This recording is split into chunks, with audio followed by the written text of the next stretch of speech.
Hello. We're here in Sabree's gallery studio. Of the Arts, located in Savannah, Georgia. And it is not every day that one is afforded the opportunity of coming back and giving a presentation. And I would like to thank Deborah Crosada of Florence, and this is the Florence Library. She's the director. And also I would like to thank Bruce and Lee, the doctors, as well, for also having me to come and speak. It seems as if this is a full circle.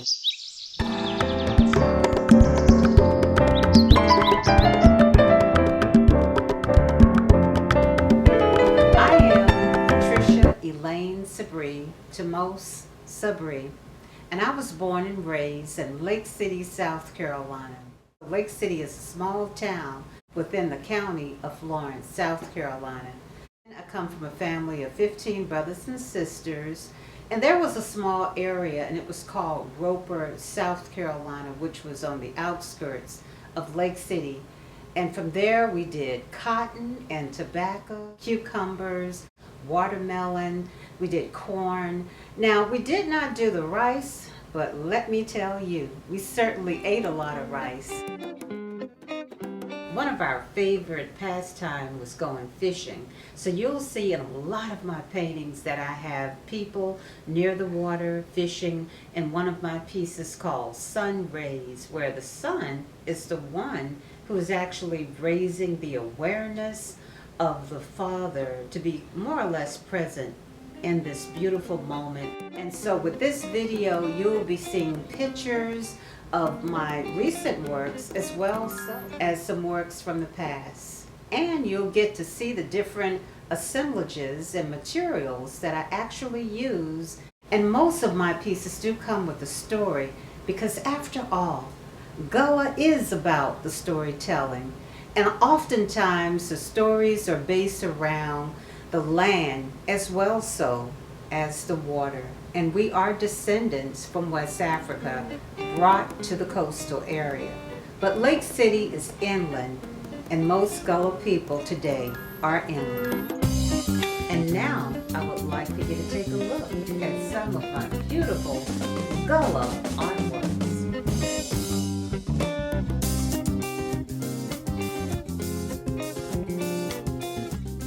Heritage.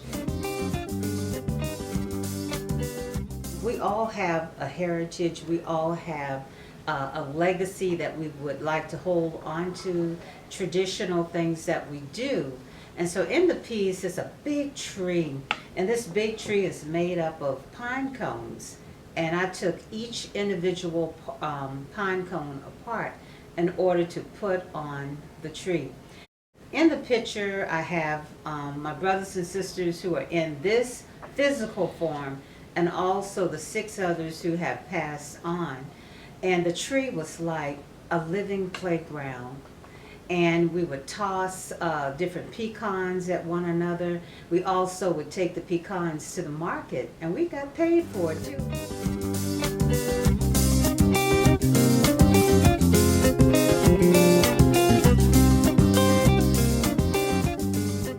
Sankofa seeds. Here we have 5 carefree children who are seated on a car on a beautiful summer's day.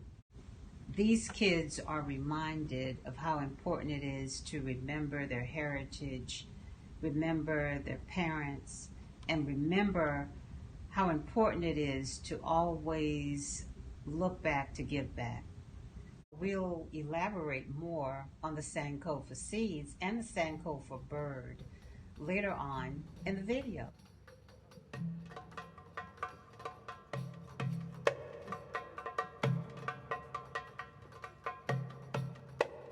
Free to remember, a woman who had so many different children. She lived in the South.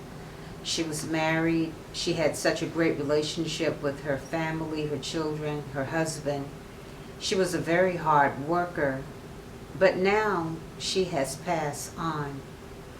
While she was alive, she had Alzheimer's, and she had other types of ailment too, But because of her positive attitude, no one would ever know it. Now that she has passed on, she's free to remember all the good things that she did with her family and with her loved ones. Carrying the load is a farmer, and he's in the hog pen, and he has a load of slop, which he will give to the hogs. But carrying the load, it runs deeper than the slop. It's about a man who has to carry the load of the entire family, and at times, carrying the load of the world.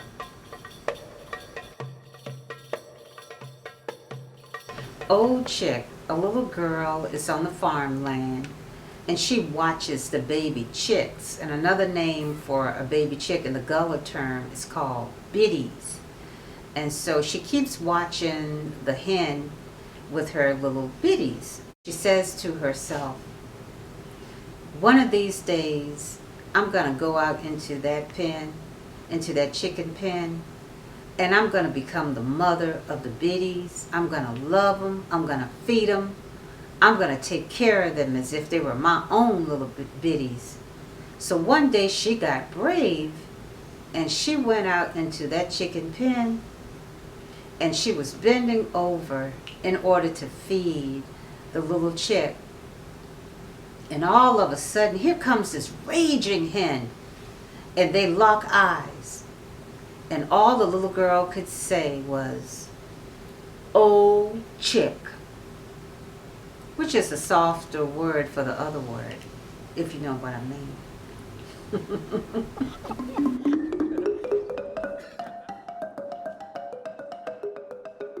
Before convenience, before the microwave oven took over, this is the way that my mother, my grandmother would cook the food, bake the food in an old-timey wooden oven. And it was the best food in the world.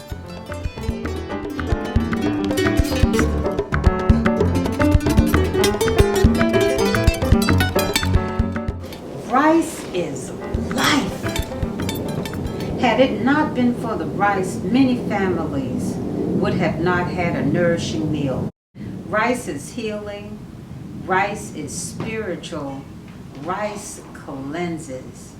And in fact, one of the medicinal purposes of the rice would be for, if there's a child that has autism, what you would do is that you would put the rice in a container, and then the child would place their hand inside of the rice, and this would pull out some of that nervous energy that they have. And you can also do that for people who are stressed out. By dipping your hand into the rice, it actually will cleanse you. It's the same principle like for a cell phone. If your cell phone is immersed in water, one of the ways to get out the water would be to immerse the phone in rice, and it pulls it out. It pulls out the energy. But once you have dipped it, don't dip it again, you throw it away. Because if you dip it again, you're putting yourself right back into what you were trying to get rid of.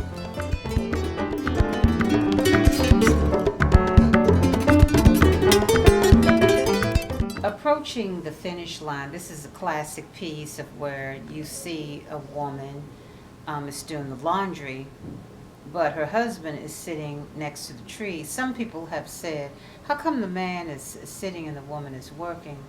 And I said, well, a woman's work is never done, but the man had been working hard too. And approaching the finish line, meaning that many different things are coming to an end. Notice that the rooster is about to feed his family. He has worms.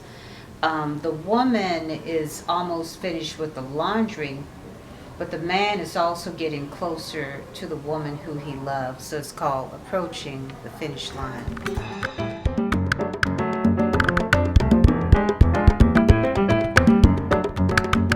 The Risks of the Roots. This is a presidential limited edition. It was based off of a dream, and basically it has a universal message of love and peace concerning the family.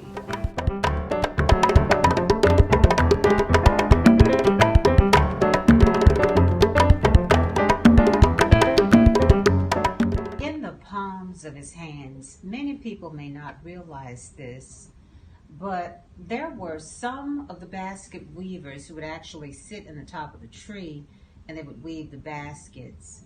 Below in the picture in the palm of his hand, you see the sweet grass as it grows in the marshes. And so in the palm of his hand, they would shred up the palm leaves or the palmetto leaves, and they would incorporate those into the basket because the sweetgrass is dying out because of the new development.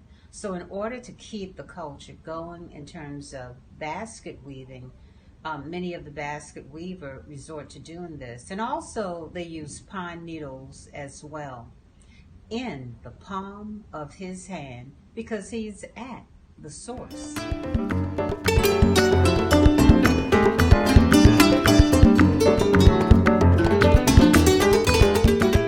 How I transitioned from being an art teacher to being a full-time artist. To be perfectly honest with you, the first, second, and third year of teaching, that little voice that we all have, it just kept saying to me, you need to be telling your story. You need to be painting your story. And so the years, they just kept going by because, I had put in like 21 years of teaching. And all throughout those 21 years, that little voice had just kept telling me what I needed to do. And so finally, I had 9 more years to go, and I did the unthinkable. I resigned from public education, and the rest is history. And so now I have a gallery at the Savannah City Market. I'm on the 2nd floor, and it's Studio 4. And so I get to meet a lot of great people throughout the time that I'm here. I get to paint my experience of living on the farm.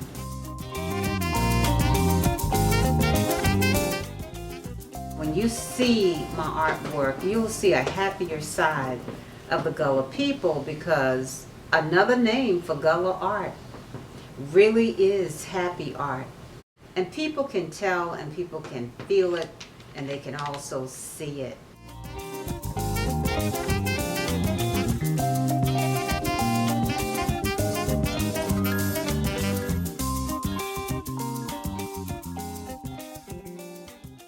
Soft landing. In this particular piece, you'll see a big bale of cotton.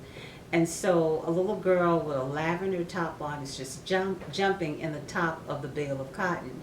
On both sides, on all 4 corners, you'll see her brothers and sisters, and they're pulling each side of the bale of cotton. Now, the reason why they're pulling it, as you know, in Lake City and other places in the local area, they would pull all corners of the bale of cotton so that the young lady could jump in the top of the cotton to weigh it down. In the background, you'll see the vastness of the field, and you'll also see the elders in the background, and they're picking the cotton. And then the cotton was tied up to a tree. It was also tied up in various parts of the field. And then there would be like a horse and a wagon to pull it away, or a truck or a tractor, whichever was available at the time. I'm the one with the purple top on, or the lavender top on, my favorite color, as you could see. It is called soft landing because, to me, jumping on that bale of cotton, it felt like a soft cloud.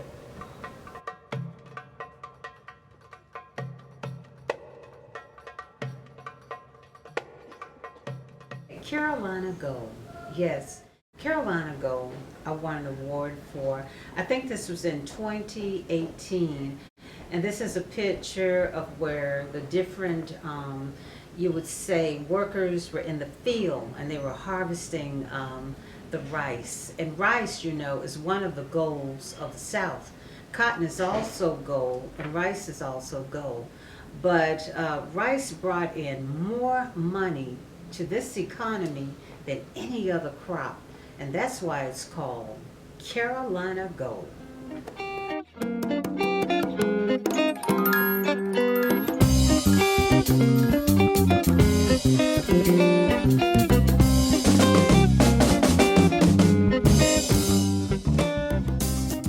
Past the Path chronicles the love that a little girl witnessed between her mother and father. So no matter where she goes, she sees love. She sees love in her neighborhood as she sees an elderly couple. She sees lovebirds.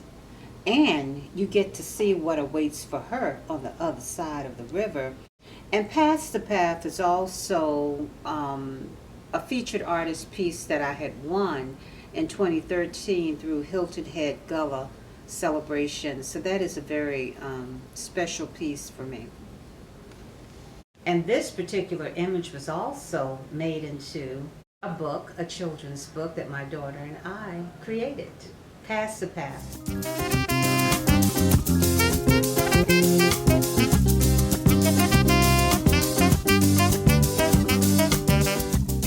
Reaching back to wisdom, in the center of the picture is a woman who is pregnant, a young woman, and in the center of her stomach is the Sankofa bird. Now, in West Africa, the Sankofa bird is symbolic. The bird looks back with an egg in his mouth. The egg represents the seed, the children.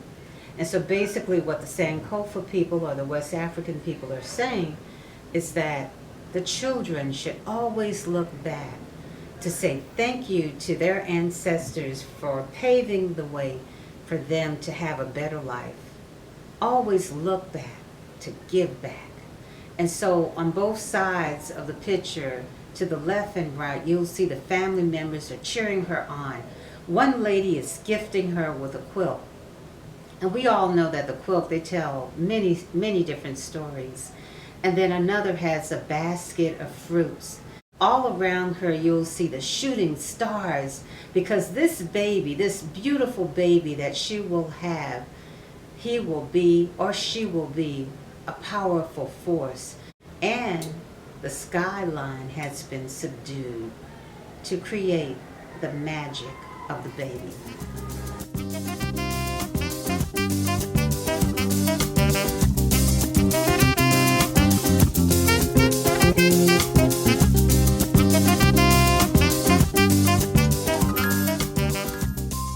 Expressions of power. When you have a gift or a talent, you got power. But when you harness the gift, you are even more powerful.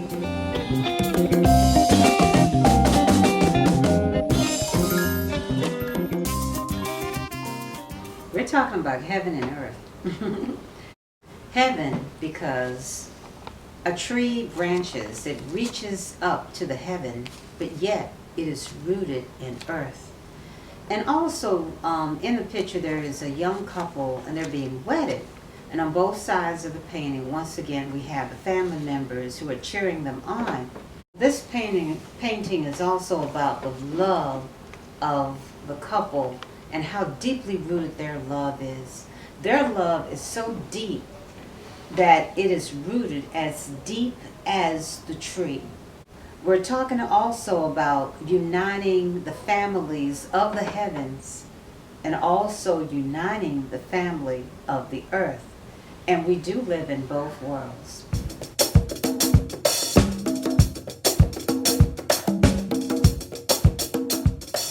Honor is about a little girl who's in a white dress with white flowers, and she's walking to the river. On both sides of her, you'll see that there is a sweet grass field. When the sweet grass is in full bloom, it turns to purple, a purple flower. And so this piece shows that even as a small child, they know a lot more about the spiritual world and about honoring the ancestors.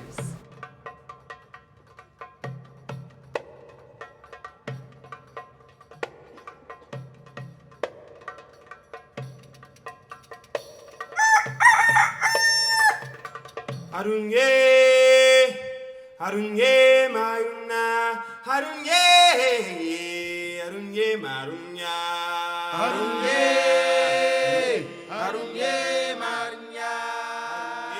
The call of valor, the rooster. The rooster represents manhood. In the picture, I made the rooster bigger than life, and also The rooster doesn't know if there is a stranger coming into the picture or a foe, so you never know. So you always have to be on point and be on guard. The call of valor. Honor valor.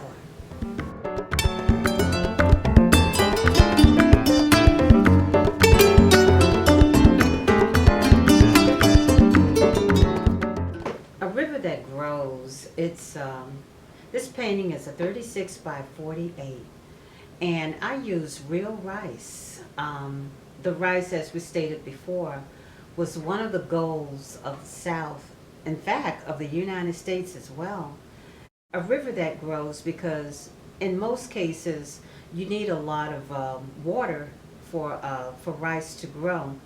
And so you have all of these angelic figures, and they're kind of like taking the rice and they're sprinkling it all over.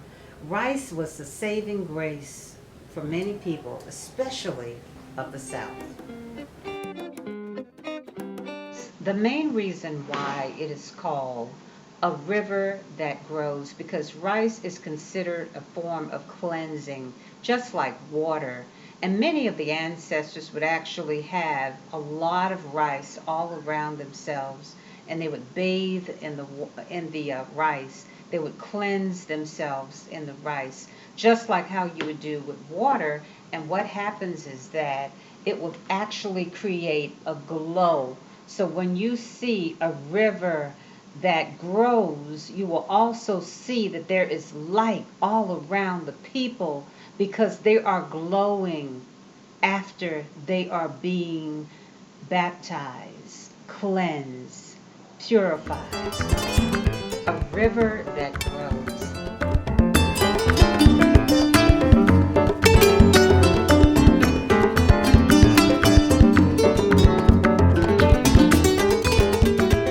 Closer to the stars are considered to be one of the highest forms of self.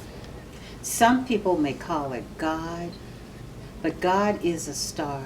And when you worship, regardless as to what type of religious belief you have, it is believed that you are moving closer to God because He is, or she is, a star.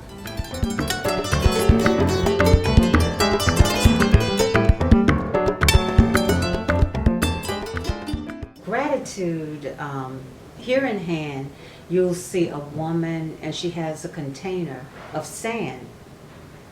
And one of the ways that you would show gratitude to your ancestors would be to sprinkle the sand on the ground. Some people say, well, is this the ashes? Well, we all are ashes in the end. Or we become the sand, we become the land in the end.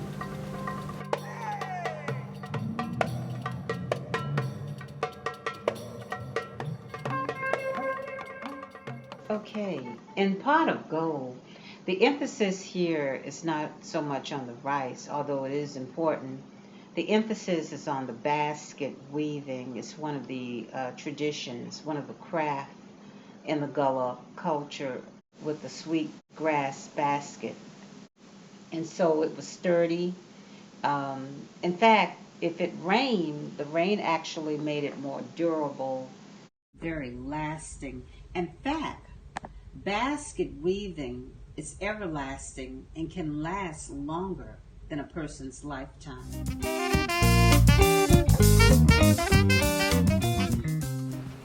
Holding On is a very beautiful piece that showcases a mother and a son.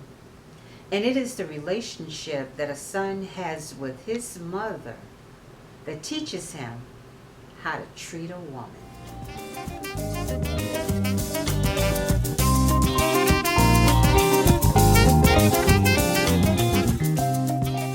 Another one of the crafts that were used in the Gullah culture was quilting. My mother did a lot of quilting. In fact, she would use different scraps and materials of fabric of clothing that we had outgrown or outworn.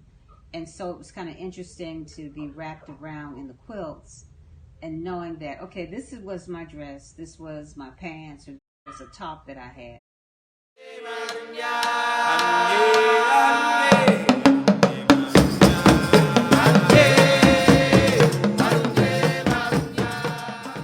Waves of Courage, it took me, believe it or not, 7 months to complete this piece. It was done on a 46 by 60 canvas. In this piece, I have used a big mermaid. And by now you're probably wondering, she has really fallen off of the deep end because she's using a mermaid. Now, check this out. When it comes to the Gullah people, when we were in Africa, there were the gods and the goddesses, just how you would have in any culture. And in the Gullah culture, there were over 402 of them. The top one was Yimaya, but Yimaya, she goes by at least 7 different names, like Yimaya, Yemoja, La Siren, Mama Wita, depending on your culture. Her number is 7 and 10, which means completion. Her color is blue, white, and silver. So Yimaya is the goddess of the sea, of the earth, which means that there is no life without Yimaya. She brings you all the riches of the earth.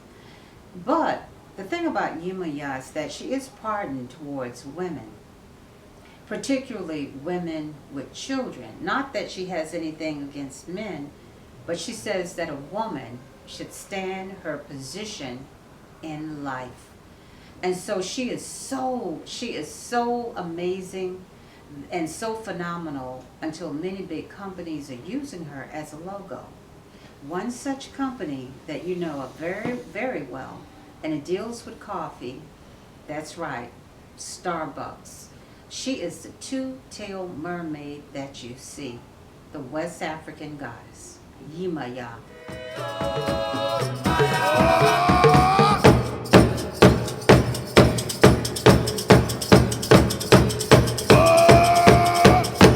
Mama Don't Lie. Mama Don't Lie is also the name of a soap that my daughters and I had created, and we like that. A lot of the customers love it because it's no lie soap. It's edible, no lie soap. And Mama Don't Lie. And again, my mother didn't lie because she had to go to work. And this stuff works. It gets rid of every kind of stain that you can imagine. And especially when we were coming up, the tobacco stain, the gum from the tobacco plant.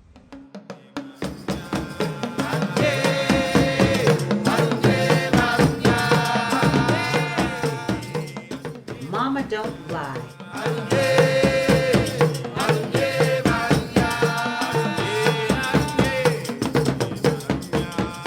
Heart of the Sea is actually Yimaya, who is the goddess of the sea, of the earth. I did this particular piece on a 30 by 40 canvas. You can see the braiding of the hair, which is considered one of the craft when you do the hairdo. Many African American women or many Gullah women are very proud of the hair, and we look at it as a crown. And so with Yimaya, you see that her hair is braided in different colors of blue. The heart of the sea, the soul of the sea. I'm quite sure that most of you, or maybe all of you, know about the areas where you would find most of the Gullah people. And those areas would be, of course, South Carolina, North Carolina, Savannah, Louisiana, New Orleans, Jacksonville, Florida, as well so as Wilmington, North Carolina. It extends from Spanish, Puerto Ricans, Mexican, Cuban, Colombian, Haitian, French, Latino, Brazilian, Indian, and the likes are all connected to the Gullah because they're connected to West Africa.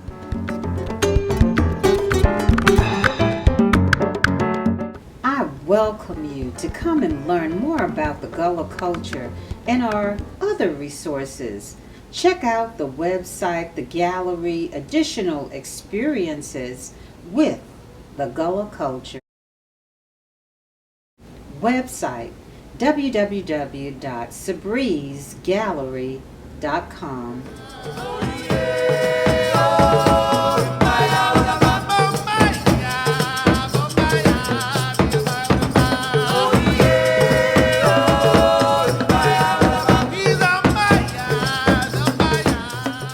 And remember, remember, it is a full circle to have been born in Lake City, to come back and give back, and to enlighten the rich history of the Gullah culture.